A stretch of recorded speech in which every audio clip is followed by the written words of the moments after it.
our topic, and we're talking about right now, is fishing in pressured situations. We're seeing a lot more boats, COVID, more fishing license sales, more people on the water, big tournaments. There's 200 boat fields and up.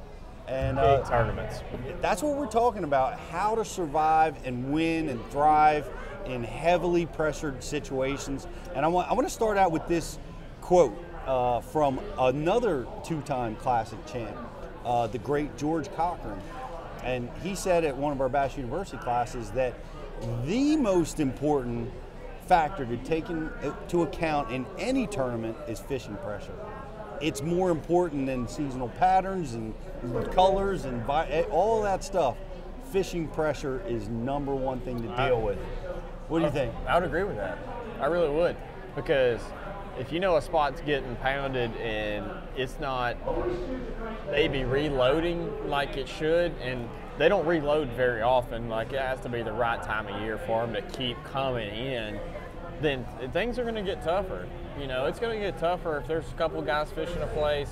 It's not going to hold up usually for 3, 4, even 4 days. It just doesn't work like that. Yeah. The fish change, right? We talked about, you were talking about Lake Guntersville. You were the first human being to encounter this fish. Like it. And you know it. And you know it. It seemed like it. Everything in your tackle box works seemingly, right? It's easy, they're aggressive. When you encounter them like that. You still got to get it right based on their mood. You know, they would not eat a crankbait, but they would eat that worm like it was, going out style, yeah. Right. But yeah, pretty much, I think the term you used was fresh fish. Those fish had just arrived there. It wasn't that I was just arriving. I mean, it was kind of course I found them, but if those fish were there the day before or 2 days before was the elite event, somebody would have found them in that elite event if they were there 3 days, 4 days before. I'm convinced that there's no way 40 of the boats fishing the south end of Lake Guntersville didn't graft that spot. Yep. So they didn't find them there. They would have, but fresh fish. They were migrating out because they were along one of the creeks ledges there, and they were kind of getting close to the main river, and they just showed up.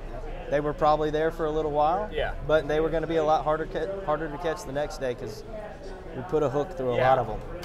Yeah, which was a lot of fun. But it was a blast because me and Rich had to get on the road, and I'm like, all right, guys, last 30 minutes, and then we just got to go, and he hooks one.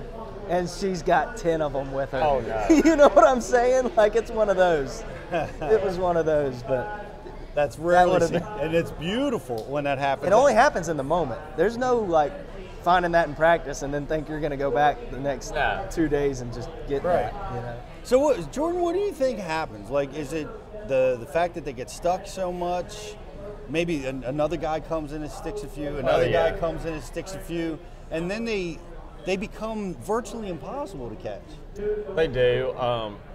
We just got back from Chickamauga, and you could tell, you would idle and idle and idle and idle, and a lot of the fish were on obvious creek channel mouths and points, and they were just coming out, and they were on places they should be, and they hadn't really been fished for, and so you pull up, you kind of knew if a school hasn't been really pounded that day, because you would pull up on your first cast, you would catch one if you threw in them. As the week went on, you could tell that they had been getting fished for because they were moving. The fish were actually moving because of fishing pressure, and they wouldn't bite near as good. Early in the week, easy. First cast in there, second cast in there, you grind for bites 3, 4, and 5. Later in the week, pull up, maybe get a bite, probably not going to get another bite, and that's what happens. And then, in a tournament scenario, you gotta have something different, something fresh, or run into a place that hadn't been fished for a lot. It's kind of one of the two, but. That's how you survive that situation. Yeah, and those fish move, and I really learned something at Chickamauga. It wasn't until the last day, but the biggest school that I found there, they were in a creek channel, and I caught them really good the day before. I made the cut on this one spot. Go back the next day, and they're gone. They're not there anymore. It took me later in the day, but those fish actually moved off of the ledge onto this flat. Like, I've never seen it happen before, but they moved about 150 yards off of the creek channel just because of the fishing pressure, because they'd seen so many baits. They were tired of getting fished for and tired of getting baits thrown in them. I'm convinced they moved off the river channel or the creek channel there just to get away from baits. Wow. Wow. And I'd never seen that before, and it was just a flat. There was no different. I mean, there was no drop. You would have never found them if I wasn't purposely knew those fish were right there, and then I knew they moved, but I couldn't. I had no clue where they went, but they were, like I said, about a football field away. Right. Wow.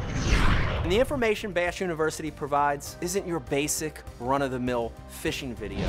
This is specific information from A to Z to help you learn, get to the water, and become a better angler quickly.